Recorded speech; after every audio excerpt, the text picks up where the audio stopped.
Good evening. I'd like to welcome you on behalf of the Human Rights Program to the Robert Kirschner Human Rights Memorial Lecture.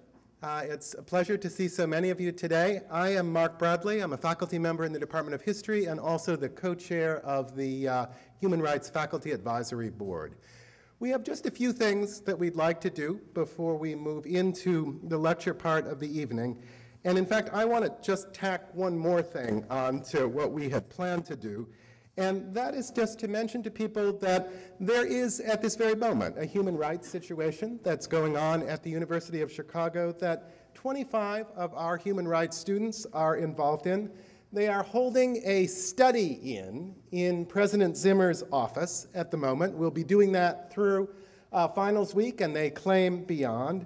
This is a protest about an ongoing issue on the campus about housekeepers and food service workers who are being threatened with being laid off, being threatened with wage decreases, and also with an end to union representation. And so these students are in Professor Zimmer's office, again, to raise awareness about this. They would love to have people stop by and bring them some food. They also encourage you to be in contact with President Zimmer if, in fact, these are issues that matter to you. I do have President Zimmer's phone number here if people would like it, 773-702-8001. That's 773-702-8001, or the email rzimmer@uchicago.edu. Anyway, as a program, we're very proud of our students that they're involved in this particular initiative.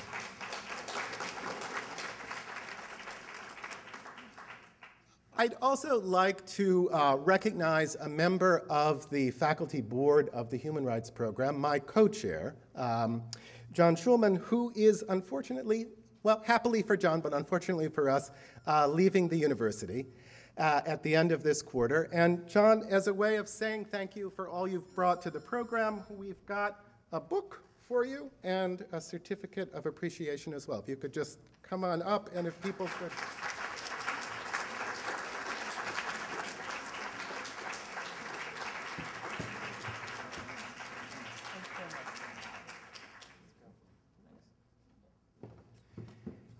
And we also have some other prizes to award to people today.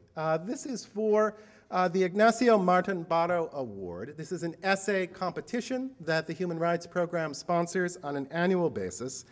Ignacio Martin Barro was one of 6 Jesuit professors at the Central American University in El Salvador who were assassinated at their campus residence, together with their housekeeper and her daughter, by the Salvadorian military on November the 16th, 1989.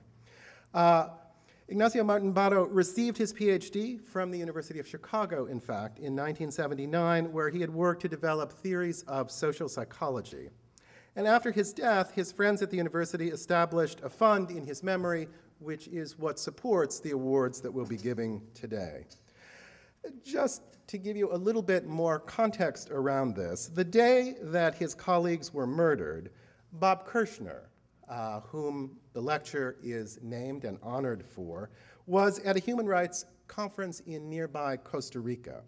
And he got a call from some of his colleagues in El Salvador, immediately left for El Salvador to examine the bodies at the request of the Jesuits, which was one example of many of Bob's professionalism, his internationalism, and his commitment to the discovery of truth about human rights violations.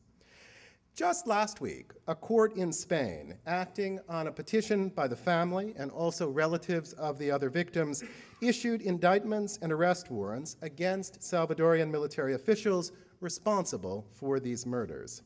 Spanish, El Salvadorian, and U.S. advocates had worked together for years to seek justice in these cases, heirs in some ways to the legacy of work left undone by Bob Kirschner and others who had gone before him. We have 4 awards tonight, 2 to undergraduates. Nurjana and Celia, are you here tonight? Yeah, do you want to step up? 2 excellent undergraduate papers dealing with human rights issues. One, Nurjana Amat in the economics department, and an essay entitled The Bibik in Malaysia, A Human Rights Perspective. You want to come forward? Yeah.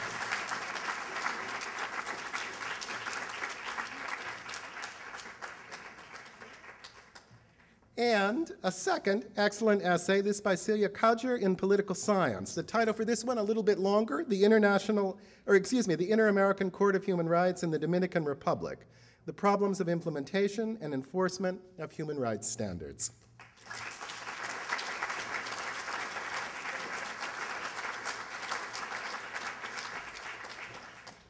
And Matthew, are you here? Yeah, come on up, Matthew. So they're the undergraduate categories, and then they're the graduate student categories. One is for MA students or students in one of the professional schools. Matthew Librado is an MA candidate in Latin American and Caribbean Studies. And the essay that he is being honored for, Autonomy and Integration, Indigenous Rights in Southern Mexico. Matthew, congratulations.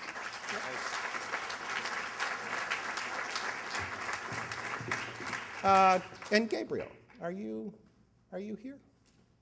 Yeah, come on up. So the final category, PhD candidates, Gabriel Mares in Political Science, an essay titled Torture's Discourse and the Liberal State in Crisis. Congratulations.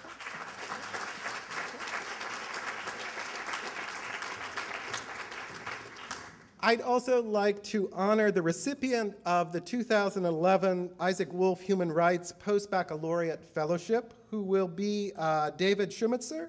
He is host organization, Northwestern University Law School's Center on Wrongful Convictions. David, are you here? David, you want to just stand up and we can give...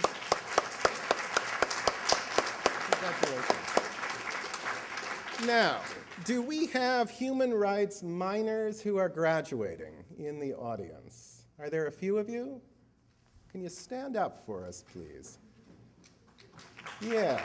Congratulations to all of you. Susan, we have a total of how many minors this year? 4, which is double last year. Yeah. Yeah. So the minor program, a very, very growing initiative within the Human Rights Initiative more generally. And finally, do we have some human rights interns who are with us this evening? Any human rights interns? Yeah? Yeah.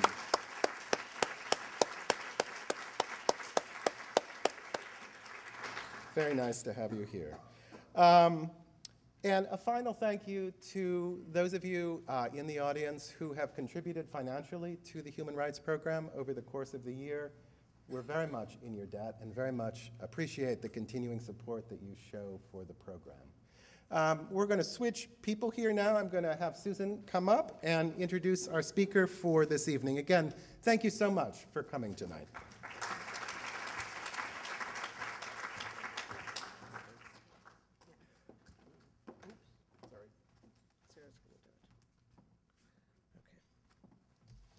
Good evening. I'm Susan Zesch. I'm senior lecturer in the college and executive director of the program.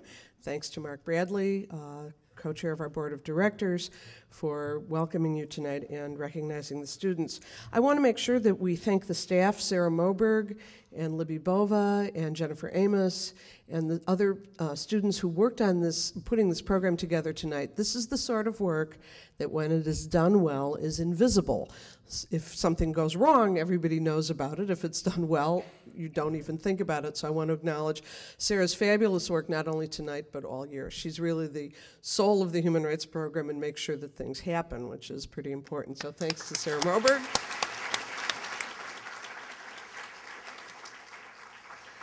And again, I would like to thank John Schuman for his service to the program. Just to add to what Mark Bradley said, John taught contemporary issues in human rights with me a couple of years, and that is a course that was started as a doctor-lawyer course by Dr. Bob Kirschner and the then director of the Human Rights Program, Jacqueline Baba. I was able to teach the course twice with Dr. Kirschner before his death, and then several years later, John Schuman came in and taught it. And then John developed his own course in health and human rights, which he taught twice in the college, and then this year co-taught with Dr. Renslow Scherer. And for all of his teaching in our program, the medical school didn't exactly give John credit or course relief. He did it because he was really dedicated to the program. He has mentored dozens of students, both in the medical school and undergraduates who want to be doctors, and he and Sarah Ann will be very much missed by all of us, so thank you again, John.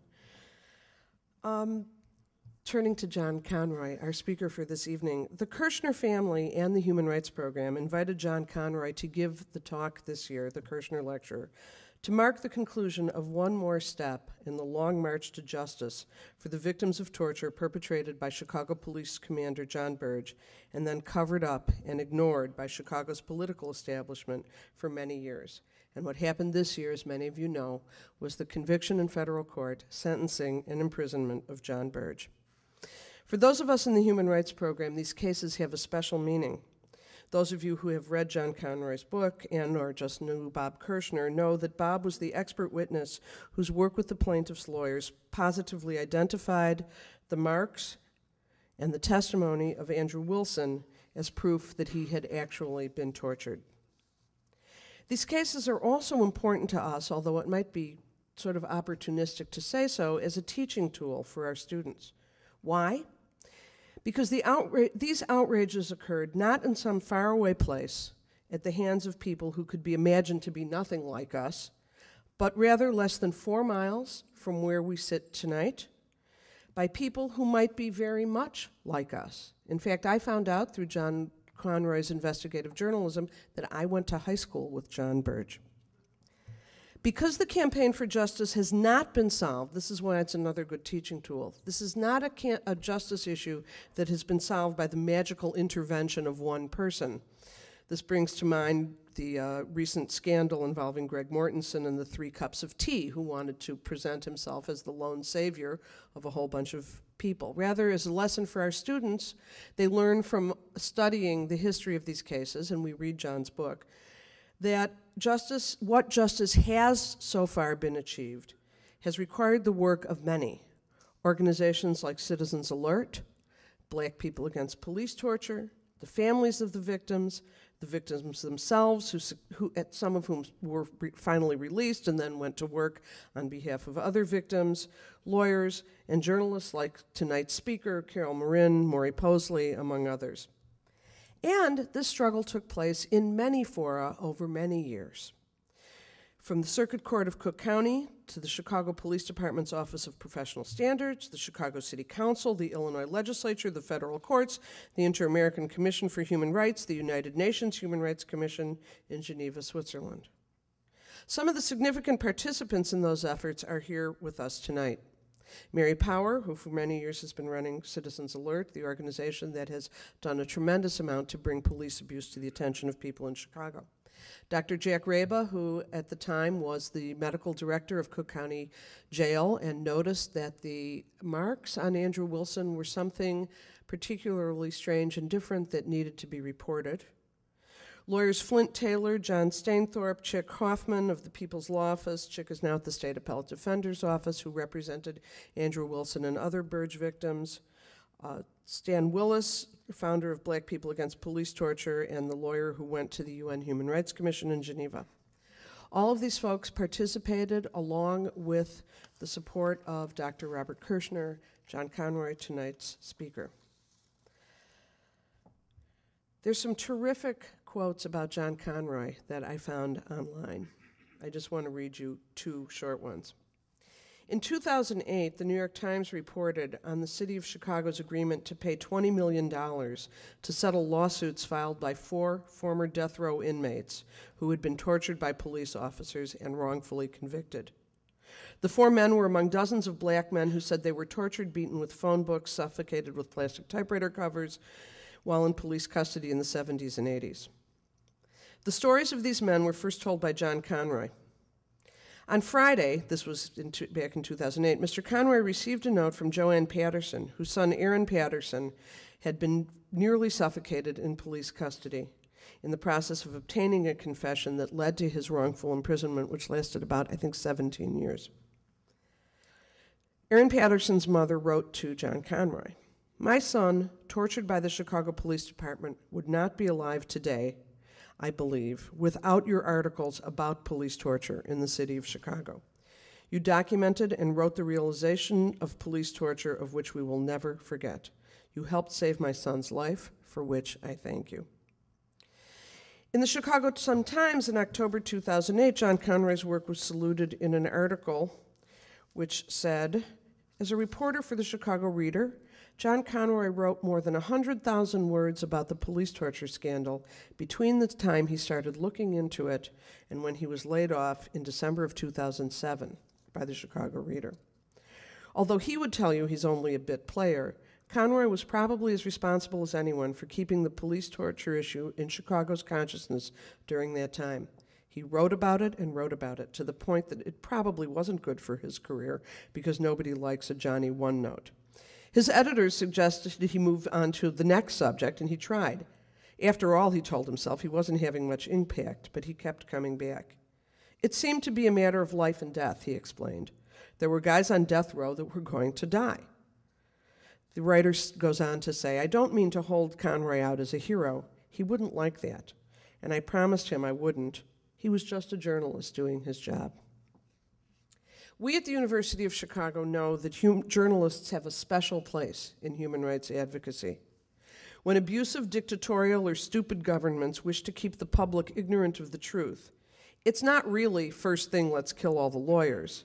It's the journalists who are on the firing line first.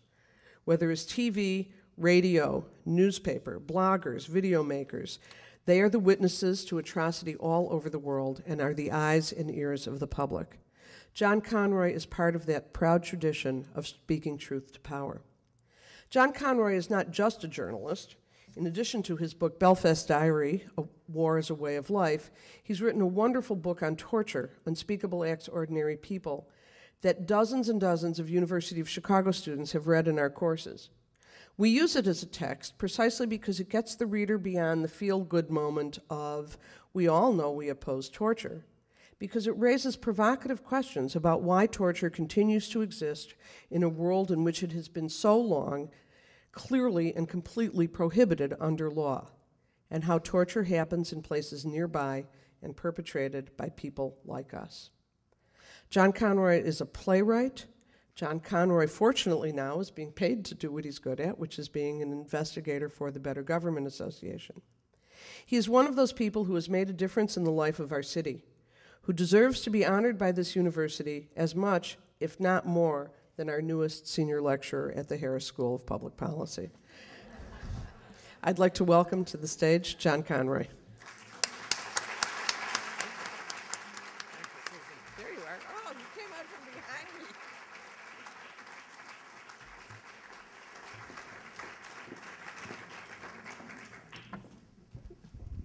Thank you all very much for coming. It's a great honor to be here because I knew Bob and counted him not just as a friend, but as a hero. He just had this outstanding integrity, absolute, complete, bone deep. And I wrote about him, his work here in Chicago. I wrote about his work in Argentina. And it happens that once we arranged to cross paths in Jerusalem. Now, I don't have anything particularly remarkable to tell you about crossing paths with Bob in Jerusalem. We had dinner. I met his friends from Physicians for Human Rights, and that was about the end of it. I was investigating some torture that had occurred a few years earlier, and Bob was investigating some larger scale human rights violations that were ongoing.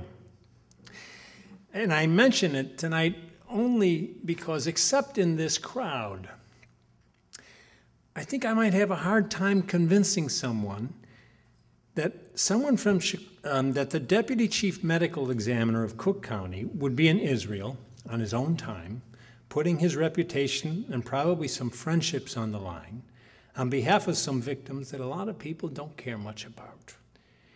To a lot of people in the city, I've ventured to say most, that's just not what we expect of our local public servants. But that was Bob. Through and through. He went where he was asked. He called things as he saw them. Torture was wrong. He wouldn't have any part of it. And he called it for what it was. For Bob, there was no such thing as enhanced interrogation. It was torture. He was really an extraordinary man. And he played a key role, as Susan said, in what I'm going to talk to you about tonight, torture in this city, and the way it was enabled by public officials and public indifference, and the role that journalism played and failed to play in the scandal. And I know I look around here and there are people here who know this story so well, but I also know that there are people here who don't know the story at all. So I'm going to briefly sketch in a little bit of the history. I'm not going to go on at great length about it because I want to get to 5 decision points at which this could have gone the other way.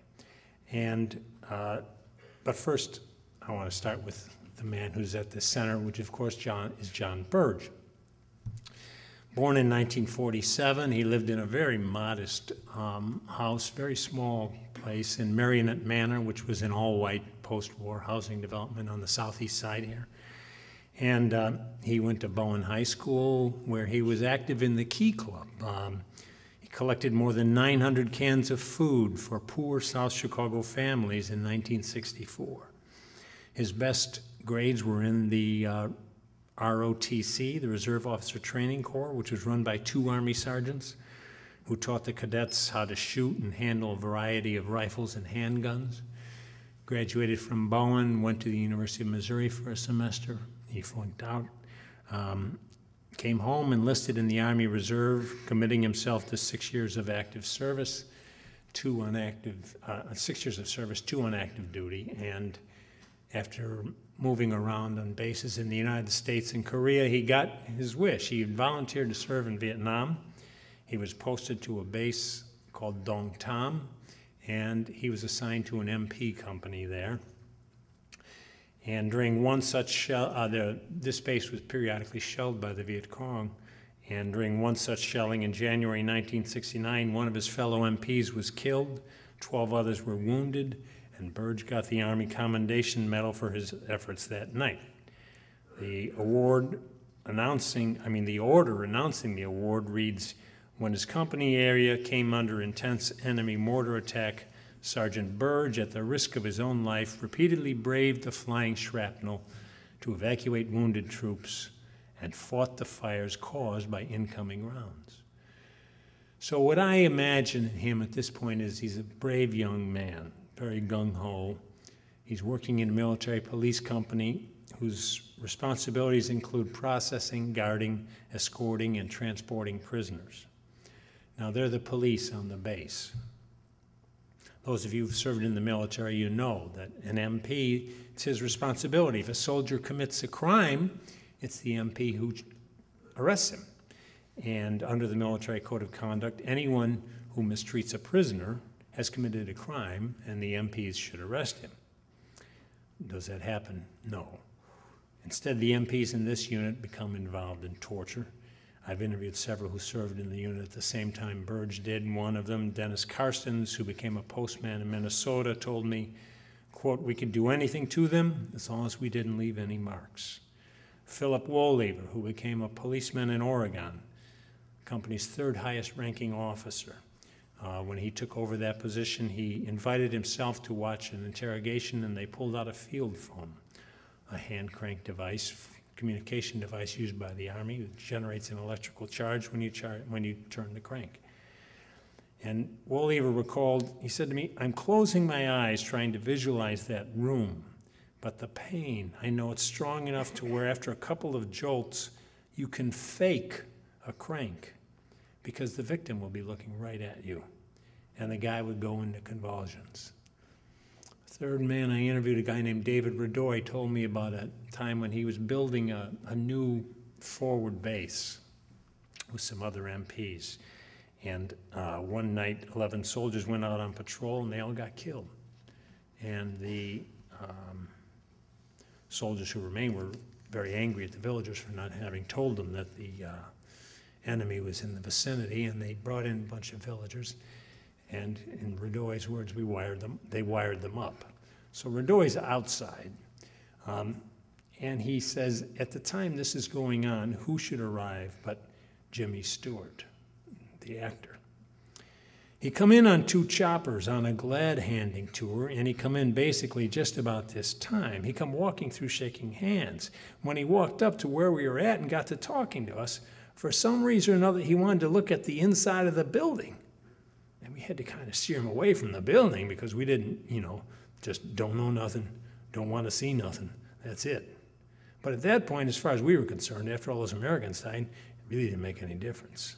But it happened a lot. I just didn't want to know. My people didn't want to know. That was it, basically. So Burge serves in this unit, and in August 1969, he's discharged. He works as a mechanic for a few months, joins the police not too long thereafter. 2 years after he's sworn in, he becomes a detective. This is really fast. He's only 24. And he's assigned to Area 2, which is this vast area on the south side where he grew up, where he went to high school. The only difference is that a lot of these places that he used to hang around in were overwhelmingly white when he was in high school, and now they're overwhelmingly African American.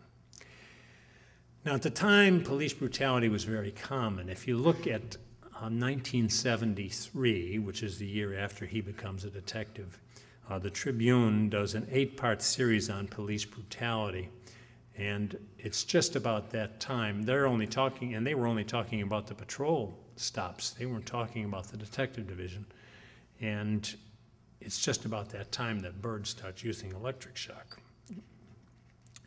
And he continues to rise through the ranks pretty quickly. And in 1982, he's a lieutenant commander of the Area 2 Violent Crimes Unit. He's 34.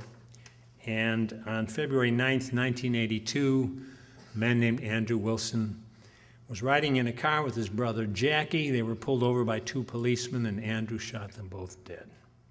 There was a manhunt that lasted for 5 days, and during it, there was a whole lot of police brutality. So you had a great division in the city at this point. You had the white community outraged, Mayor Jane Byrne on TV offering a $10,000 reward, and the African-American community being subjected to massive abuse. Jesse Jackson called it martial law, said that the whole community was being punished for the crimes of 2. So Wilson was arrested after 5 days in an apartment on the west side. Burge directed the manhunt, and he was the first one in the door. He confessed orally to 2 detectives. They called for an assistant state's attorney to come and take his confession. He arrives about 8:30, and his court reporter arrived about 10. Now, at some point in that period, Wilson is brought out to see this assistant state's attorney. His name is Larry Hyman. And at that point, Wilson says, "You want me to confess when they've been torturing me?" Now, I don't ordinarily take one man's word for what happened in a situation like this, but I think the events of the day prove that Wilson is more credible than Hyman. Now, according to Wilson, Hyman says, "Get him out of here." He says it in a little more coarser language than that. And for the city, this is decision point number 1. This is where it could have all turned around. Had Hyman said, "What do you mean, Mr. Wilson?" and Wilson had launched into a full litany of what had happened to him, it would have been a whole different story. But Hyman would have been in a very bad spot. If Wilson later tried to suppress any confession he gave on the grounds that it was coerced, Hyman would be called as a witness. And this would be an immediate outcry. You don't often see this, where a guy inside a police station says to a state's attorney, "I've been tortured." Even if they've been tortured frontwards, backwards, sideways, they never say it to a state's attorney because the police are right there. It can resume in a minute. So if Hyman's called to the stand and asked, he's going to have to testify to an immediate outcry. And furthermore, he'll have to report this to his superiors. So now he has to decide, am I going to take Wilson's statement now? If he does, there's a problem. Wilson might just say exactly what happened. If he doesn't, there's a chance that a lawyer's going to show up and tell Wilson, "Don't you say a word." So Hyman decides, I'm not going to take the confession now. and he doesn't get to it until about 6:30 that night. And this is decision point number 2. Hyman's had a long time to think about this and a long time to consult with others in his office. When you take a confession from a murder suspect, if you're a state's attorney, you try to protect that confession from being challenged later. And you insert what's called a voluntariness statement, voluntariness question. Now, you see these asked in different ways. I've seen 5 of them in one confession at one time. State's attorney might say, are you giving this of your own free will? Have you been coerced in any way? Did the police treat you well? Did they give you any food? Did you get to go to the bathroom?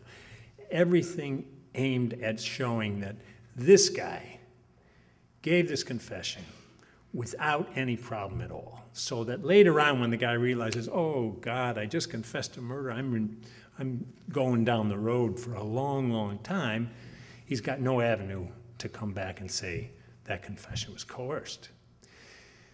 So Larry has to decide, am I going to ask this question? Larry is a supervisor. He teaches how to take confessions. So he knows this has to be in there.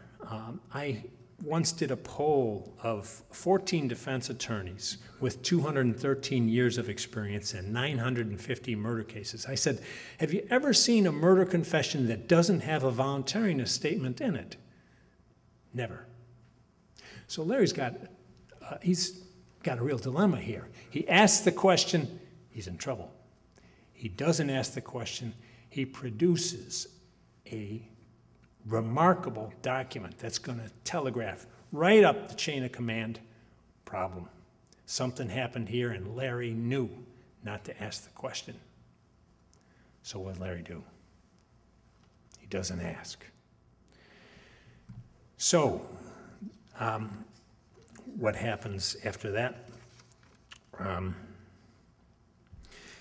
Wilson's taken from the police station in what people used to call a paddy wagon, and by 2 officers named Farrow and Mulvaney. And they decide that they're going to get their licks in too on this cop killer, and one of them hits him over the head with a gun, opens up a cut. So when Wilson is presented to the lockup keeper at 11th and State Police Headquarters, the lockup keeper takes one look at Wilson, sees he's been through a rough time, he needs medical attention, and now he's got a decision to make. Am I going to do the right thing here, go by the book and say, I'm not taking this guy, he's supposed to get medical treatment, you take him? Or is he going to bail out Farrow and Mulvaney, who are probably telling him, look, just throw him in the lockup, we'll say he got beaten up by some other prisoner, everybody will be fine. The lockup keeper does the right thing. He says, I'm not taking him. Now, maybe he's saving his job, but I've always admired this guy who's unknown. We've never been able to figure out who this guy is. Farrow and Mulvaney now have to take Wilson to Mercy Hospital. And at Mercy Hospital, Wilson is admitted. He's actually, when they walk in, they announce broadly, we've got a cop killer here, he's going to decline treatment. And we just stare for the paperwork, and actually the hospital staff, through winks and nods and a question or two, they get Wilson to say, I want treatment. He's taken into the back, and there's no rooms in this emergency room available. They're having to put him in a room that's reserved for gynecological exams, and it's a very small room. And the nurse starts documenting his injuries, and then a doctor comes in to stitch him up and starts stitching his head, and Officer Mulvaney pulls out his gun. Small room, gun out, cop won't put it away. Doctor has to make a decision, what am I going to do?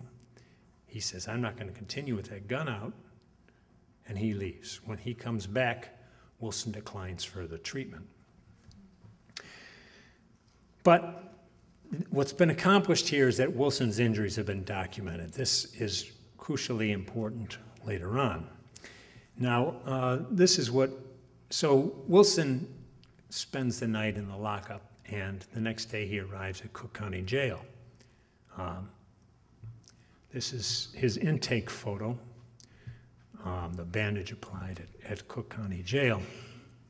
And the next morning he meets with his public defenders who are going to defend him at trial, and he tells this incredible story that he was wired up to an electrical device, hand-cranked electrical device, and he'd been shocked on his fingers, ears, nose, and genitals. During the course of the shocking, he'd been forced up against a radiator, a hot radiator, and he'd been suffocated with a plastic bag, kicked and beaten. Now his public defender arranged for some photographs to be taken of the rest of his body. These are the burns on Wilson's chest. You see their parallel marks. Burn on Wilson's thigh. This is, to me, one of the most interesting photos. This is Wilson's ear. If you look at the upper corner, you'll see, looks like a little alligator came up and bit him. And this is the back of the ear. You can see the same thing. There's 3 of them there. Now, I think this is decision point number 3, and the man who has to make the decision is Richard Daley. He's state's attorney at the time. And according to Richard Devine, who was Daley's second in command and who later became state's attorney himself, Daley had to approve every time they wanted to ask for the death penalty. And they were asking for it in this case. So at some higher level of the office, there's a discussion. There's got to be a discussion like this. Boss, we've got this Wilson case. There's some funny things about it. First, we've got this intake photo from Mercy Hospital. And they've documented some injuries. Second, we hear the public defender's got some other interesting photos. Third, there's some records from Mercy Hospital that document some injuries. And fourth, there's some new incoming here. Sorry to say, but Dr. Jack Raba, who's right here tonight, has taken the unusual step of writing the police superintendent, Richard Brezek, and saying, in essence, I'm not going to read the letter, that these allegations of rough treatment are extraordinary, very credible, and demand an investigation. And Brezek, in turn, has taken this letter, sent it on to Daley, and said, you know, I promised to investigate all cases of police brutality, and now I've got this letter from Raba, but I don't want to jeopardize the prosecution of Andrew Wilson, so please advise me. I imagine Jack Raba's been a pal of Mayor Daley's ever since. But this is one of those pivotal moments. Daley could investigate. Now, it's true that Wilson's attorneys wouldn't allow Daley to talk to their client. After all, Daley's trying to put him to death. You don't allow your client to talk to somebody who's trying to kill him. But there was a motion to suppress Andrew Wilson's confession at which he testified. So there was Wilson's testimony from that. Secondly, I've always thought that, you know, if I were investigating a bank robbery and a guy came in and he was wearing a red ski mask and I couldn't make the case of that one bank robbery, I'd just call the detective and say, hey, you got any old red ski mask cases? Well, if Daley had sent around a simple interoffice memo and said, anybody heard anything about electrical devices at Area 2? He would have found out that, yes, people had heard about electrical devices at Area 2. And so the Andrew Wilson case was not the first time and not his only avenue of investigation. Now, say he investigates and he hits a dead end. You know, I just can't crack this. Nonetheless, he's been out there with those police officers, and he could have said, look, you guys, as soon as I get this handcuffs for you. Think the torture would have continued? I don't think so. Daley chose not to investigate. He didn't respond to Brezick's letter. He says he passed it on to the Director of Special Prosecution, but that man says he doesn't recall getting it. The Brezick letter never was answered. And so the torturers were given license. It was almost as if they knew it, because in the next year, the electrical devices, there's a surge, pardon the pun, of electrical shock, and more than 50 men are tortured during the Daley era in the state's attorney's office. Now, Wilson was convicted. He's given the death penalty. And in 1987, his case was overturned by the Illinois Supreme Court, citing the Mercy Hospital records, saying, it looks like the state didn't prove that this confession was voluntary. And so they tried Wilson again without the confession, and he was convicted again. But this time, instead of the death penalty, which is what he got the first time, he got life in prison. So he lives to fight another day, and in 1989, he has a civil suit against the police for torture and the city, and that comes up in federal court. So now the police are going to have to explain these marks on Wilson's ears, but they've got an explanation. Wilson was a plotter. If you look at his previous crimes, he thought things out. He dressed up once as a postman to get into a woman's house and take a gun. He once robbed a camera store and left his brother Jackie behind as a witness to steer the police the wrong way. So he realized he confessed. He found a roach clip in the jail, put it on his ears and nose, and hence these marks on his ears.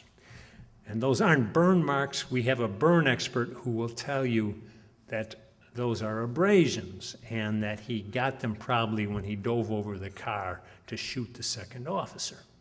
So they're ready. And you have to imagine, this is 1989. Nobody really believes that torture happens in Chicago, even though there's a lot of people who've experienced it firsthand. And these detectives are great in the stand-up, seem to be fine, upstanding men. And there's Andrew Wilson, who's a career criminal. He really has little chance. And then Bob Kirschner comes up to testify. And Kirschner the police knew exactly what Kirschner was going to say because he'd been deposed. And he'd been looking at photographs about this size. And now John Stainthorpe and Flint Taylor have provided exhibits for the trial, and they're about 3 or 4 times as big. And Kirschner's down there explaining the different aspects on the burns and on the ears.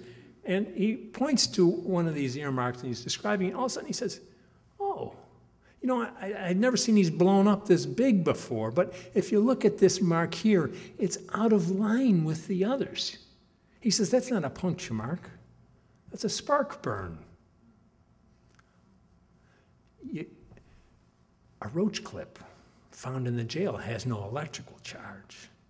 So you can imagine how this testimony was received by the police's attorneys. It was really something to see. But I digress.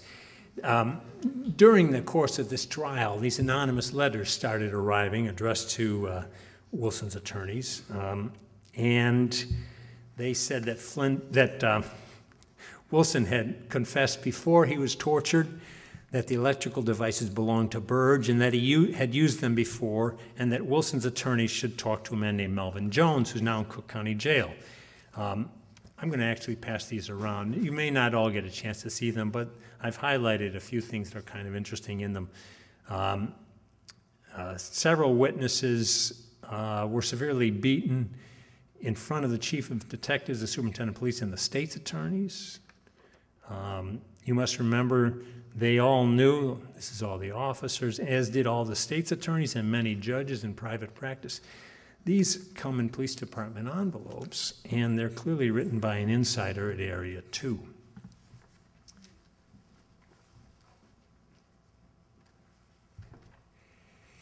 So the attorneys send some other attorneys down to talk to this guy named Melvin Jones, who's recommended that they talk to by this letter writer. And Jones says, oh yeah, the same thing happened to me back in 1982.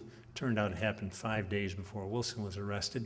And I'm not saying it now in 1989. I said it in 83. You can pull the transcript. So they pull the transcript, and there's Jones. And he's asked, so what did Commander Burge say to you while this was going on? And Jones said, well, he asked if I knew Satan and Cochise. And I said, I know who they are, but I don't know them well. And he said, well, they were crawling on the floor when I did this to them.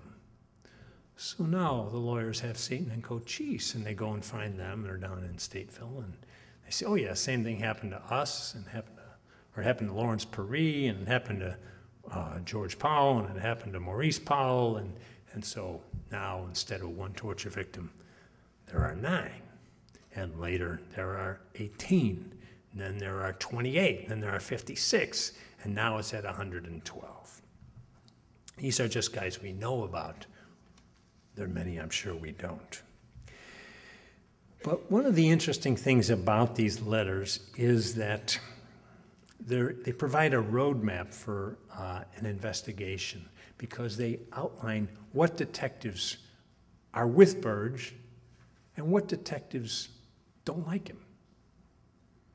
So if you wanted to investigate, you've got a list of, I don't know how many detectives there are, there's probably about 10 of them on that list, who are so-called weak links, whom you could start with and say, tell us what you know. At any rate, what happens from here is that I did an article in January of 1990 for the Reader, and the Office of Professional Standards reopened its investigation shortly thereafter, and they concluded that Wilson had indeed been tortured and that the torture was systematic and that command personnel had known about it. The Office of Professional Standards is the public body that investigated police brutality. And so eventually there were police board hearings in 1992, and Burge was thrown off the force in early 1993. And although the decision was very vaguely worded, you couldn't tell exactly why the police board had thrown him off the force. It said Burge did kick and/or punch and/or deny medical attention to. It never said anybody was tortured. The papers, both the dailies, ran headlines that indicated that Burge had been fired over torture charges. So we come to decision point number 3, choice number 4, I guess. This is made by Jack O'Malley. Jack O'Malley is now becomes state's attorney in 1990, and he's state's attorney until 1996. Now, unlike Daley, O'Malley's a Republican, surely more independent than Daley, and now he can make the choice. He's got everything Daley had. He's got the photos of Wilson's ears, the Mercy Hospital records, but he's got more. He's got access to these anonymous letters with the roadmap. They link the state's attorney's office to this conspiracy. Somewhere out there is this anonymous letter writer. We could probably find him. We know he was at Area 2 in 1989. And O'Malley's a former cop himself, so surely he could find a way to talk to these detectives. Not everybody likes Burge, and with enough work, somebody might level with him. Furthermore, O'Malley knows that some of these cops have told false stories on the stand. There's a case of Gregory Banks. One cop says, well, Banks sustained his injuries when he tried to escape off the back porch and we had to tackle him. And the other cop says Banks sustained his injuries on the second floor when we had to tackle him. And the only medical testimony in the case says that his injuries are inconsistent with the fall down the stairs. There's a guy named Aaron Patterson, the son of a Chicago police officer, who has carved a message into the wall on the bench of an interrogation room saying that he lied in his confession and that he was suffocated with a plastic. And then you've got these Office of Professional Standards reports I just mentioned. Furthermore, while O'Malley's in office, the city of Chicago changes sides. They've always said there was no torture. In 1994, they say there was. John Burge tortured 2 guys, Andrew Wilson and Melvin Jones. So that's a lot. O'Malley's got a lot of stuff to work with here. And he knows the clock is ticking on the statute of limitations. By this time, some of the torture is beyond his reach, but even if you've somehow decided that you can't indict the torturers, he knows that if he doesn't investigate this, innocent men are going to die, possibly innocent men. He's got 12 guys on death row on the basis of these suspect confessions. Men are going to die if Jack O'Malley does nothing. But if he does something, there's going to be a lot of angry people. A lot of police, though not all. Maybe a good number of state's attorneys. What's O'Malley going to do if one of the torturers says, hey, wait a minute, you guys were in on it, and he starts naming names. And now some of those state's attorneys have become judges. A difficult choice, and O'Malley did nothing. And he is succeeded in 1996 by Richard Devine, decision maker number 4, decision number 5. And Devine has everything Daley had, everything O'Malley had, and he's got a little more press coverage. Both the Daleys have now called for a judicial inquiry in late 1998, the Sun-Times did, and in 1999, so did the Tribune. And U.S. District Court Judge Milton Shader has said in 1999, it's now common knowledge that Burge and his detectives tortured suspects. But Devine is compromised because he was Daley's first assistant back when Andrew Wilson was tortured, and he's got a long history. Furthermore, he worked for a law firm that represented Burge in Andrew Wilson's civil suit, and Devine himself billed for 24 hours of service on that suit. So, men might die, innocent men might die. Devine refuses to investigate, saying there's no point because the statute of limitations has passed on any crime that might have been committed. So, just to review, I mentioned 4 people here. Larry Hyman, he has a decision to make in February of 1982. Richard Daley, he's in office from 82 to 89. O'Malley, he's in office from 90 to 96.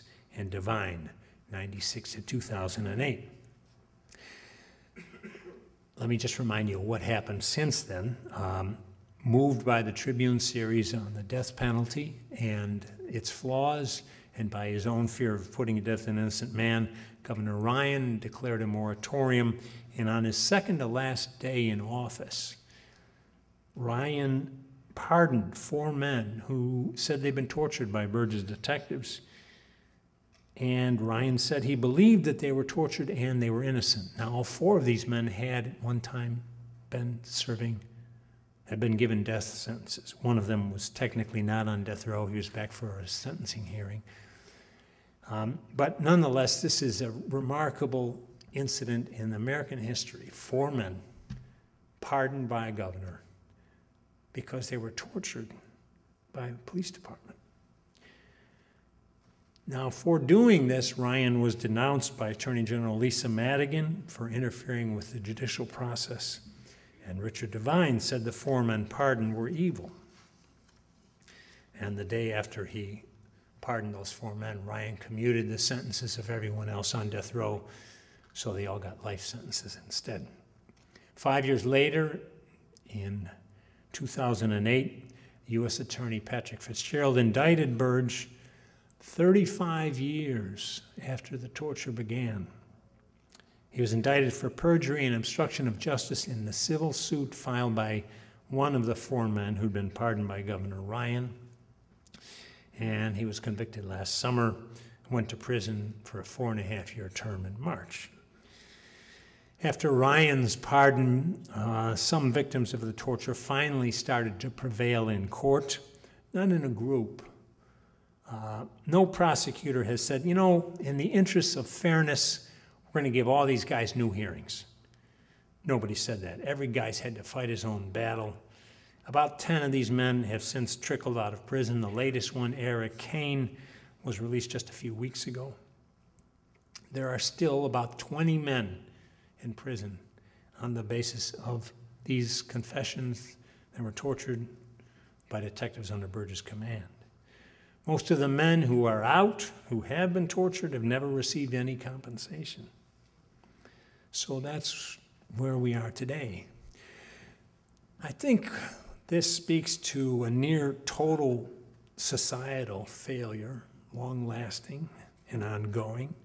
The torture here lasted longer than the dirty war in Argentina, where the junta, the generals who ruled the country and enabled the torture, were put on trial.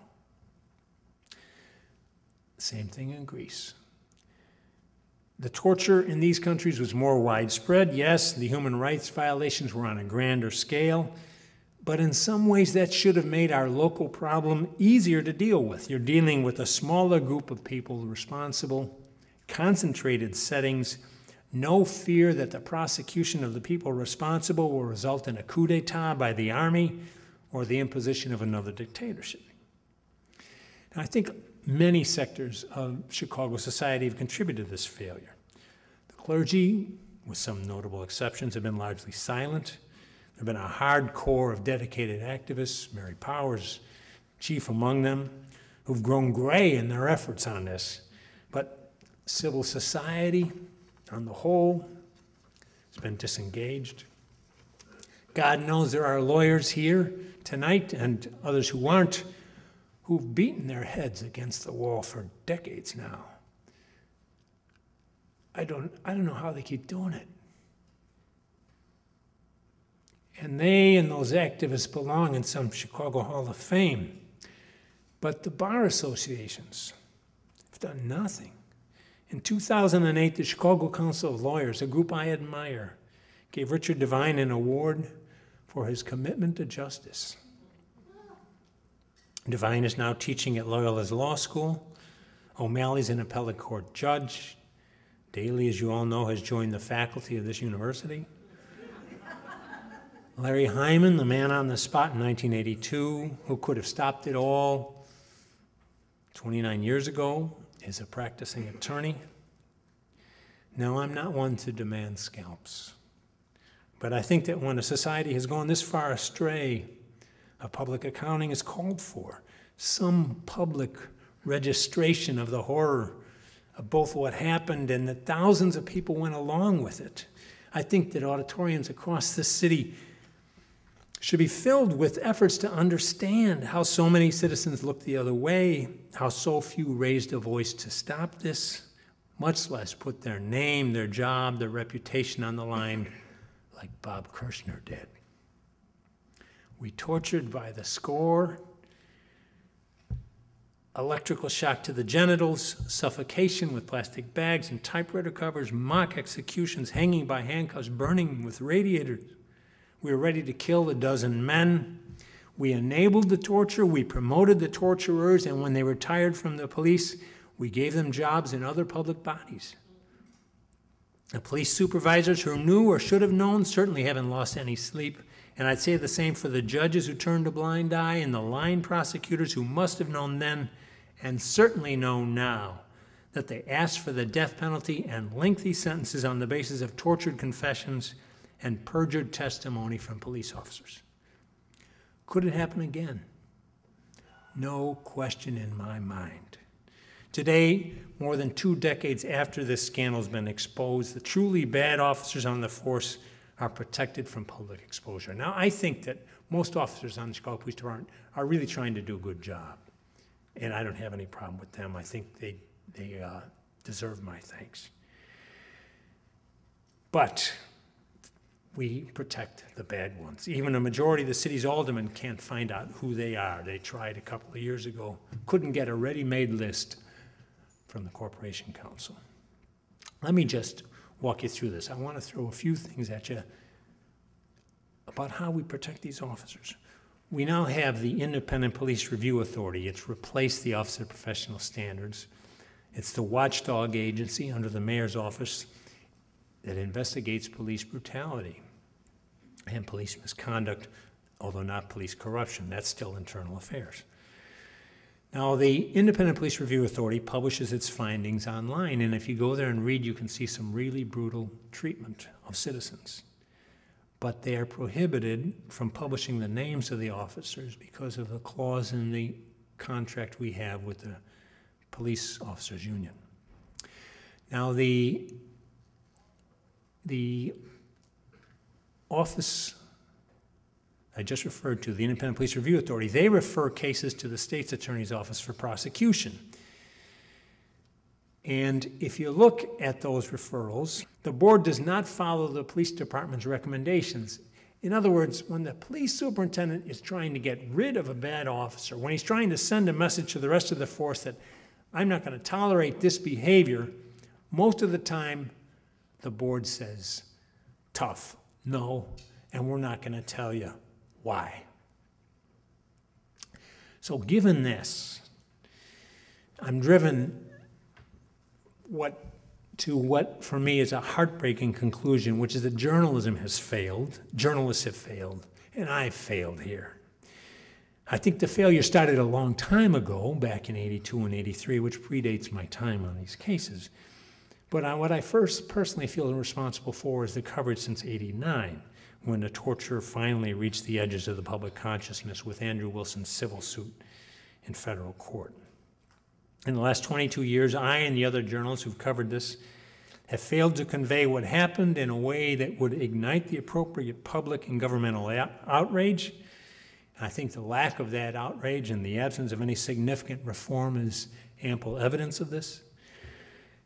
Now, what we should have done, and what we should be doing now, that's material for another speech, and a speech that I haven't prepared, but there's no doubt in my mind that for all the hard work that some of us have put in, we've really precious little to show for it, and weighed against the scale of what happened here, we have really, really failed. I apologize. I can't tell you how sorry I am. Thank you. Happy to answer questions you have.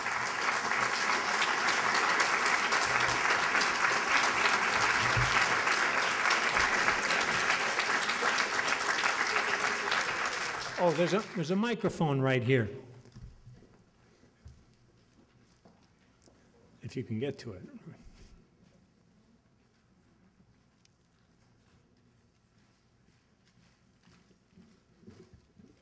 Yeah. Hi, my name's Kenneth Newman. I grew up here in Hyde Park. I remember the Reader article 20 years ago. And I'm curious, where are the two brothers today? Andrew and Jackie? Yeah. Andrew died in November of 2007. Jackie is still in prison. Andrew's death, interestingly enough, set off the writing of a wrongful conviction. Having been alerted by Flint and John Stainthorpe that Andrew had died, I did a story about it for the Reader, the last story I did for them before being laid off. And an attorney who was representing another man who had been convicted of murder and sentenced to life read that story and said, oh, Andrew Wilson's dead. Now I can maybe talk to his attorneys, because he'd heard his attorneys had something to say about his own client. And when he talked to those attorneys, they said, yeah, we do have something to say. Andrew Wilson confessed to that murder. He confessed to us in 1982. We wrote it down. We had the statement notarized. It's in a lockbox under my bed. And as a result, Alton Logan is free today after 26 years of time that he served for a murder that Andrew Wilson committed. One quick, Burge is still in jail? Burge is in prison. Yeah. And anybody else from the department, or just him? Just him. Yeah. I'm Louise Kagi, and I'm a volunteer activist with the Campaign to End the Death Penalty and some Catholic Respect Life, Consistent Life groups. And I wanted to comment on the ongoing problem, failure of journalism. I don't know whether anyone saw this article in the Reader about Mark Clements, not a Burge torture victim, but victim of others. The article is very strange and very negative. I read it 3 times. I mean, it's written by someone who is respected reporter, but it has all kinds of information. You can't find the source. Negative about Mark Clements, and I feel very pained by it. His mother just died Monday. I tried to speak to her on the phone a few hours before she died. She is referred to very negatively in here, which to me, I don't know where the information is coming. Who is feeding this kind of information? It's not totally sourced. I mean, it says, Mark Clements says, but you don't know when he said that. I just find it very strange. And I'm not speaking for anyone in the campaign to end the death penalty. I'm just speaking on my own. I didn't report the story. I know the reporter well and have a great deal of respect for him. And when I read the story, I thought that it was clear that the information had come from Clements and his mother. Yeah. As you're talking, several things from a different dimension come to mind. I wonder how they might relate to this. That I recall reading in the Tribune over some span of years of a few people who, while drunk, driving, crashed into people's houses and killed somebody, but they happened to be a relative of somebody in the prosecutorial establishment, so they were sentenced to driver's education, whereas people who committed vehicular manslaughter generally got about a 10-year sentence. And you mentioned also that a reason, or the reason, that the names of officers who are accused now of torture, the names can't be revealed, is that there's a union contract that prevents it. And so, connected to the great controversy now about public employee unions, where in the teachers' union analog, teachers who are not competent can't be fired, officers who are suspected of torture can't be removed. I wonder whether you could look at how there seems to be, kind of contrary to the laws and the Constitution, a kind of rule of insiders, a kind of clique of insiders that maintain prerogatives, and how that might relate to this. I just asked one. The question is the role of insiders. Does that influence the outcome of justice? I think it does. I think the Sun-Times coverage of that case of the confrontation on Rush Street involving the nephew of the mayor, state's attorney has lost the file. I don't think they lose many files. Yeah. Do you think there's any chance that things will change with Emmanuel instead of Bill? The question is, do I think there's any chance that things will change under Emmanuel? And I'm hopeful. I don't know why, but hope springs eternal. Yeah.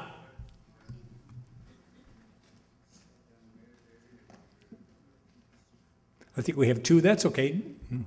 So you described the torture as the work of a few bad apples, and then went on to give to talk about these institutional failures to kind of weed out these bad apples. And when then you look at this scandal in the context of really widespread abuses in police departments all over the country, it really brings to mind the question that, given that there are really not very many incentives against police abuses, and in many cases there are incentives for the police to commit abuses, might this, instead of being a bug in the system, might it not be a feature inherent to the current law enforcement system?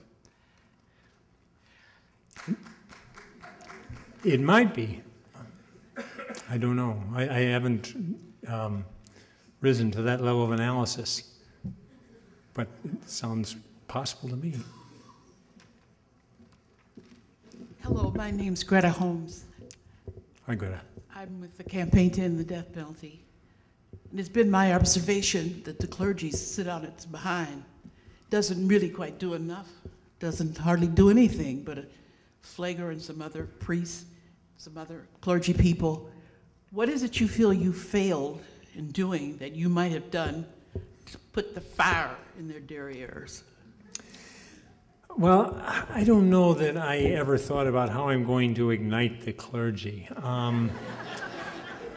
I think, you know, when I started in on this, the mission of journalists was simply to expose, and the idea that we should consider the market was foreign.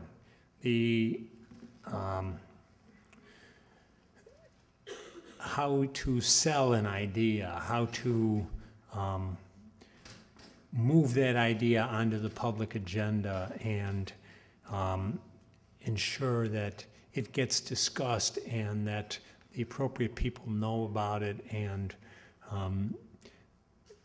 are nudged along. That wasn't part of journalism then. And maybe that's a problem. I think it's become part of journalism now. People are much more into marketing. People do a story, you have to put it on Facebook. You have to tweet. Well, you don't have to, but a lot of, I don't, but a lot of people do. And maybe this is great.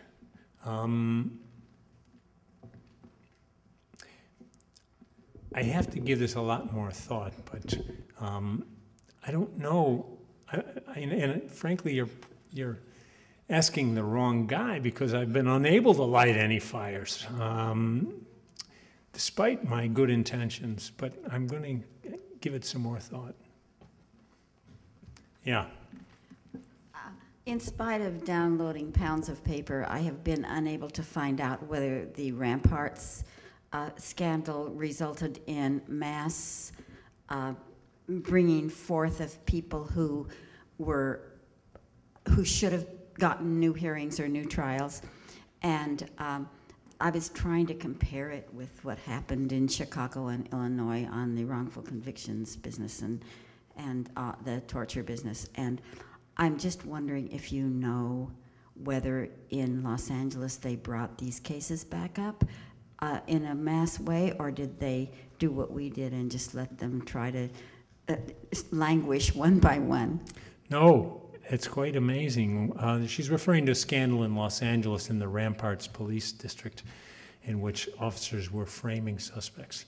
And actually, they recalled a lot of cases, and they charged officers, and it was really remarkable, given what happened here, the difference. Now, I can't give you the exact numbers, although I cited them once in a reader story on this, but I can't remember which one. Sorry.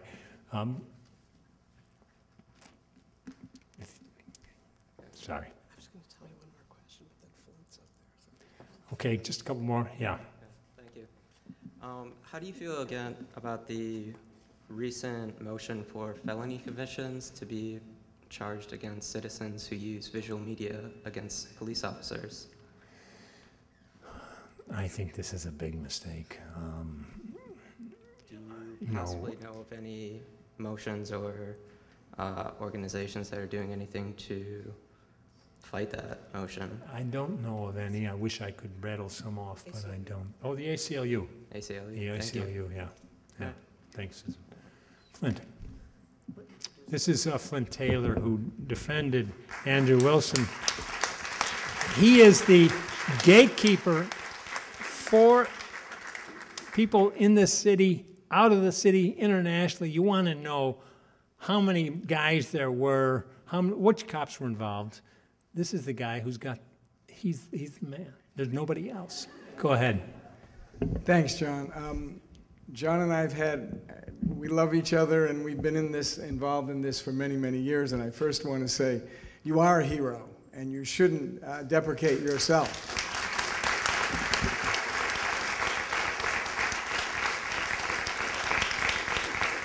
And for many years, we've had a brotherly debate about whether all of us in this room, he, I, and all of you, are failures, or whether we have, in fact, won significant victories.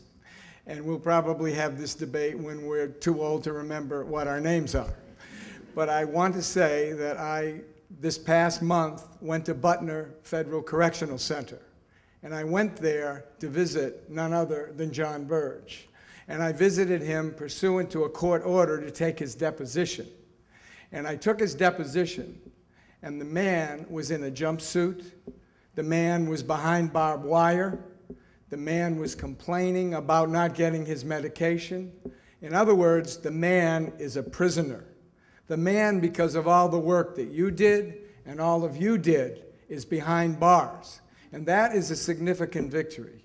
It's not everything we want, and it's not everything that we need to continue to fight for. But make no mistake about it, it is a significant victory. It's a significant victory in the same way that putting Klansmen behind bars 40 years after they blew up churches and killed civil rights workers is a significant victory. And we should not forget that, and we should not fail to take credit for that. At the same time, we talk about moving forward, getting the other men who tortured behind bars, getting the men who are in prison now out of jail, stopping the city of Chicago for paying for Burges and other lawyers to defend him, and all of the other atrocities that continue to go on in the name of the government. So I just want to say, John, thank you again for all your work, and thank you all for all of your work, and I'm here to validate that Burge is behind bars. Thank you. Thank you all very much.